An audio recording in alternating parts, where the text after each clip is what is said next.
आज हम सॉल्व करने वाले हैं question number 5 of exercise 6.2 class 9th। 4 तक के क्वेश्चंस करा दिए हैं ना, होप्स के क्लियर भी हो गए होंगे। 5 में क्या कह रहा है, क्वेश्चन में पूरा कह रहा है that A B is parallel to C D. ठीक है, 2-3 एंगल्स दे रखे हैं, that angle A P Q is equal to 50 and angle P R D is equal to 127। ठीक है, मैंने आपको बताया था कि जब भी आप इसका सॉल्यूशन करो तो आप एक बात ध्यान रखो कि सबसे पहले आप ये फाइंड आउट करने की कोशिश करो कि भाई लाइन पैरेलल है या नहीं है। अगर है तो सारे रूल्स लगते हैं। A B is parallel to C D, ये गिवन इंफॉर्मेशन है और यही हमारा इस क्वेश्चन के लिए वेपन है। समझ रहे हो क्या कह रहा हूं? अगर ये इसके पैरेलल है तो यहां पे आपको 2 ट्रांसवर्सल दिख रहे होंगे, P Q and P R. एक एक करके इनका इस्तेमाल करेंगे। अगर ऑप्शनल पेपर है आपका, ऑब्जेक्टिव टाइप पेपर है, ठीक है, ऑप्शनल नहीं ऑब्जेक्टिव टाइप, तो आप देखो कि ये क्या है, ट्रांसवर्सल। और बेटा जी अगर ये ट्रांसवर्सल है तो ये वाले एंगल और ये वाले एंगल क्या ऑल्टरनेट इंटीरियर एंगल नहीं होने चाहिए? मैंने क्या बताया था, ट्रांसवर्सल से लेके पैरेलल लाइन तक का एंगल जो होता है, इस तरफ ट्रांसवर्सल से लेके पैरेलल लाइन तक, ये ऑल्टरनेट होते हैं।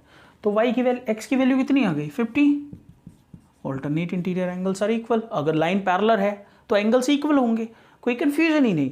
अच्छा दूसरी बात देखिए, जब आप ये ट्रांसवर्सल लेते हो, कि मैं तब बता रहा हूँ जब आपका ऑब्जेक्टिव टाइप पेपर है, ठीक है, कोई रिप्रेजेंटेशन नहीं है, जब सॉल्व करके आंसर लिखना है। तो अब ध्यान से देखो, यहाँ से ये ट्रांसवर्सल है तो ट्रांसवर्सल से पैरेलल लाइन तक कितना है? 127। यहाँ से देखो ट्रांसवर्सल से पैरेलल लाइन तक ये पूरा बन रहा है ना, इतने के चक्कर में नहीं रहना, ये पूरा। और ये कितना है? 50 + 5, then 50 + y is equal to 127। क्या कह रहा हूँ मैं? 50 + y इज इक्वल टू 127। भाई alternate interior angles are equal, और उसको उधर ले जाकर सब्ट्रैक्ट कर दो, 127 माइनस 50। अब जैसे ही आप सब्ट्रैक्ट करोगे आपकी जो वैल्यू है ये आई थिंक 7 और 7, 77 जो है वो आपकी क्लियर हो जाएगी। बोलो हाँ या नहीं? तो यही चीज़ें आपको ध्यान लगानी है कि भाई हम क्वेश्चन को किस तरीके से सॉल्व कर सकते हैं। इजी मेथड, ऑप्शनल एग्जाम है, आसानी से। अब रिप्रेजेंटेशन के लिए क्या करेंगे, यहाँ देखिए, अगर आपका रिप्रेजेंटेशन का एग्ज़ाम है जिसमें आप सब्जेक्टिव पेपर दे रहे हैं तो किस तरीके से रिप्रेजेंट करेंगे, लिखेंगे, कुछ नहीं करना, सेम वही जो आपने अभी एनालाइज किया उसी को लिखिए। A B is parallel to C D और आप कंसिडर कर रहे हैं P Q, P Q is a transversal. ध्यान से देखो बेटा, अगर पी क्यू ट्रांसवर्सल है तो बिल्कुल क्लियर है that angle P Q R this one must be equal to that one. देखो एंगल्स के नाम लिखने में आप परेशान मत हुआ करो, क्योंकि ये तो करनी पड़ेगी आपको। यहाँ x और यहाँ कितना है? 50। सीधा सीधा लिख दो, x इज इक्वल टू 50। यहाँ रीजन मेंशन करो, alternate interior angles are equal. First point clear. Second वही line, same parallel, A B is parallel to C D. ठीक है, इस बार ट्रांसवर्सल कौन सा कंसिडर किया आपने? P R as a transversal. ठीक है बेटा जी, अगर पी आर ट्रांसवर्सल है तो ये जो 127 है ये इसलिए दे रखा है कि आप इसको इसके बराबर रख लो। किसके बराबर? 50 + y is equal to 127। Angles के नाम लिख लेते हैं एक बार, क्या दिक्कत है? ए पी आर, ये पूरा angle A P R must be equal to that angle P R D, angle P R D. Values put करते हैं, देखो 50 + y इज इक्वल टू 127। इसका रीजन मेंशन कर दो कि ये क्या है? Alternate interior angle. क्लियर? कोई प्रॉब्लम नहीं? बिल्कुल नहीं। 127 माइनस 50, और जब आप इसे सब्ट्रैक्ट करोगे तो ये आएगा 77। So what we have, x is equal to 50 degree and y is equal to 77 degree. कैसे पता चला? बिल्कुल ईजिली 2 ट्रांसवर्सल कंसिडर किए हमने और दोनों एंगल्स को निकाल लिया। आसान है ना? चलो चलते हैं नेक्स्ट क्वेश्चन की तरफ। क्वेश्चन नंबर 6 कहता है P Q and R S are 2 mirrors placed parallel to each other. Question को रीड करना बहुत इंपॉर्टेंट है इस क्वेश्चन में। तो हम कर रहे हैं क्वेश्चन नंबर 6 और वहां समझाया जा रहा है आपको कि दो मिरर्स हैं एक दूसरे के पैरेलल प्लेस्ड। ध्यान से समझिए बेटा, A B is parallel to C D, और मिरर्स है तो ऑब्वियसली वन साइड पॉलिश्ड होगी, आप सब जानते हैं, जैसे आपके घर का आईना है जिसमें आप अपने चेहरे को देखते हैं, ठीक है। तो ये A B is parallel to C D. इसके बाद कहता है that an incident ray A B strike the mirror P Q at B. एक रे है जो, सॉरी ये पी क्यू है, ये पी क्यू है बेटा जी, और ये है आर एस।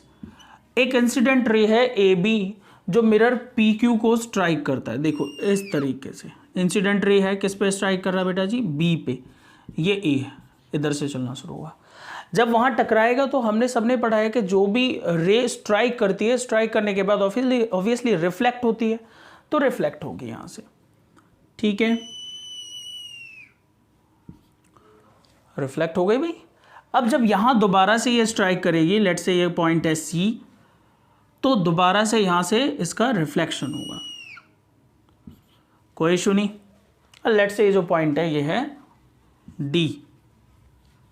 कौन सा पॉइंट है, डी पॉइंट है। अब ध्यान से समझने की कोशिश करो, आपसे कहता है to show that A B is parallel to C D. मैंने क्या कहा था कि आप सबसे पहले क्वेश्चन में ये ऑब्जर्व करो कि लाइंस पैरेलल हैं या नहीं है। तो गिवन इंफॉर्मेशन में ये मिरर्स पैरेलल है, ठीक है, और सो क्या करवा रहा है that A B is parallel to C D. Clear है। अच्छा, मिरर पैरेलल है तो क्या फायदा होगा वो भी देखेंगे। एक बात बताऊं आपको कि जो ये पैरेलल लाइंस होती हैं, ध्यान से समझना क्या कह रहा हूं, इस पे आप जितने भी परपेंडिकुलर डाल लो, जितने भी, ये 90, ये 90, 90 प्लस 90 180, तो ये दोनों कैसी हो गई, ये 90 और ये 90, ये आपस में कैसी हो गई बताओ, पैरेलल नहीं हुई बेटा जी। ये भी 90 पे, ये भी 90 पे, कॉरस्पॉन्डिंग इक्वल हो गए नहीं हो गए। तो दो पैरेलल लाइन के बीच जितने भी परपेंडिकुलर्स आप डालो, वो परपेंडिकुलर्स आपस में पैरेलल ही होते हैं। एक बात समझ में आ गई। इसका इस्तेमाल करने वाले हम इसलिए बता रहा हूं मैं आपको। अब मैं क्या कर रहा हूं कि आपने जब लॉ ऑफ रिफ्लेक्शन पढ़ा था तो वहां पे एक नॉर्मल के बारे में सुना था कि ये जो मिरर है, मिरर से 90 डिग्री पे, ठीक है, मिरर से 90 डिग्री पे क्या होते हैं, नॉर्मल होते हैं। लेट्स से ये बी एम है और ये है आपका सी एन, कोई इशू नहीं। अच्छा, अब देखिए इन एंगल्स को कुछ लेट कर लेता हूं मैं, ए बी, कोई इशू नहीं। इधर आइए बेटा जी, ये सी और ये डी। समझ आ रहा है सारा क्या कहना चाह रहा हूं मैं। अच्छा, अब एक बात थोड़ा सा सोचो, दिमाग लगाओ, बी एम और सी एन आपस में पैरेलल है या नहीं है, है, बिल्कुल क्लियर है ना। तो ये बात लिख लूं मैं पहले, दैट कंस्ट्रक्ट कर लिया हमने, what, that B M is perpendicular to P Q and C N is perpendicular on R S. कोई दिक्कत नहीं। अब हम चलते हैं इसके प्रूफ के अंदर और ये करने की कोशिश करते हैं कि भाई ये चाह क्या रहा है। ये चाह रहा है कि आप ए बी और सी डी को पैरेलल शो करो। अच्छा, ए बी और सी डी इधर देखो, ये ए बी और ये है बेटा जी सी डी, और यहां से एक लाइन जोड़ रही है ना, ये ए बी है और ये सी डी, ठीक है। अब देखो ध्यान से कि इन दोनों को पैरेलल शो करने के लिए अगर ये वाला एंगल इक्वल शो कर दूं, देखो ट्रांसवर्सल और ये ऑल्टरनेट इंटीरियर एंगल है, और अगर ऑल्टरनेट इक्वल हो जाए बेटा जी तो दोनों लाइन पैरेलल हो गई या नहीं हो गई, हो गई। ये कितना है देखो, a प्लस बी पूरा, और ये कितना है c प्लस डी। इन अलग से जो डायग्राम्स बनाए जाते हैं ना, उनको कंसिडर करना बड़ा ज़रूरी है, उन्हीं के थ्रू हम समझ पाते हैं। तो मेरा काम क्या है कि a plus B is equal to C plus D, ये शो करना है। क्लियर है ना, that a plus B is equal to C plus D, confirm. अब आ जाइए इस पे आ जाइए। Since जो भी आपको मैंने अभी बताया है उसको लिख लेते हैं. That perpendicular drawn between two parallel lines are parallel to each other. So ये बिल्कुल क्लियर है दैट BM CN के पैरेलल है, कोई कंफ्यूजन नहीं. इस BM और CN को आप इधर देखो, ये इधर आ जाओ फटाफट. ये है बेटा जी BM और ये है CN और आपस में पैरेलल है. अभी बताया मैंने आपको. इस ट्रांसवर्सल को जोड़ दो BC को, ये देख रहे हो, ये पूरा अलग निकाल के जूम कर रहा हूँ मैं इसे. और यहाँ BM, ये वाला जो एंगल है MBC कौन सा बन रहा है? B. अरे हाँ ना, शाबाश. अच्छा इधर आ जाओ. NCB कौन सा एंगल बन रहा है? C. क्या ये आपस में इक्वल होंगे? बिल्कुल होंगे, ट्रांसवर्सल है ये और ऑल्टरनेट इंटीरियर एंगल है. तो हम क्या लिखेंगे? That BC is a transversal. Check कर लेना भाई, उधर जगह नहीं है. ठीक है, तो एक बात क्लियर हो गई कि B is equal to C. So B is equal to C. Equation number first कहाँ से आया? ये ऑल्टरनेट इंटीरियर एंगल जो है वो इक्वल है. अच्छा, अब मैं क्या कर रहा हूँ कि मैं इसको रफ कर रहा हूँ. सारे को पता तो चल गया ना आपको क्या क्या करना है. ठीक है, अब यहाँ आ जाओ. ये इंसिडेंट रे, ये रिफ्लेक्टेड रे. आप सब ने पढ़ा होगा कि नॉर्मल और इंसिडेंट रे के बीच जो बनता है, ये बनता है एंगल ऑफ इंसिडेंट और ये है एंगल ऑफ रिफ्लेक्शन. और लॉ ऑफ रिफ्लेक्शन के अकॉर्डिंग ये दोनों इक्वल होने चाहिए. That A must be equal to B and same here C must be equal to D. Equation second, equation third. और इनके रीजन क्या है? Law of reflection. बोलो बेटा जी, सही है गलत? बिल्कुल सही सर. ठीक है, अब जरा इन तीनों इक्वेशंस को 1 मिनट का पॉज लेके आप ध्यान से देखो. देखो, A किसके इक्वल है? B के. B किसके इक्वल है? C के. C किसके इक्वल है? D के. सारे आपस में इक्वल हो गए? Yes. From first and third what we have? A is equal to B, B is equal to C and C is equal to D. Late कर लिया ये किसी x के इक्वल है. कहीं है तो नहीं है x? कहीं नहीं है. अब जो प्रूफ करना था उस पर आ जाओ. नाउ हमें क्या शो करना था? That A plus B is equal to C plus D. तो पहले A प्लस बी निकालो. A plus B is equal to x plus x, 2x. सारे x के इक्वल है. ओके, C प्लस D निकालो. x प्लस एक्स, ये भी कितना हो गया? 2x के इक्वल. अब यहां से क्या पता चला? That A plus B is equal to C plus D. चल गया ना पता कि भाई ये वाला एंगल किसके इक्वल है? इसके इक्वल है.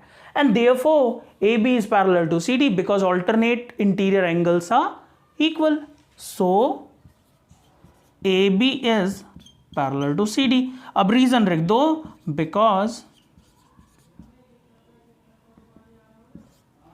Alternate interior angles are equal. Clear है? आप ज़्यादा करो, बहुत ज़्यादा अगर आपके टीचर स्ट्रिक्ट हैं तो ये A प्लस बी को इसके एंगल का नाम लिख देना ABC और C प्लस D को इसके एंगल का नाम लिख देना DCB. कोई गलत नहीं कर सकता. क्वेश्चन बिल्कुल 100% करेक्ट. समझ आया आपको? बहुत ही आसान तरीके से समझाने की कोशिश करी गई है. दोबारा एक बार रफली देख लें कि हुआ क्या है.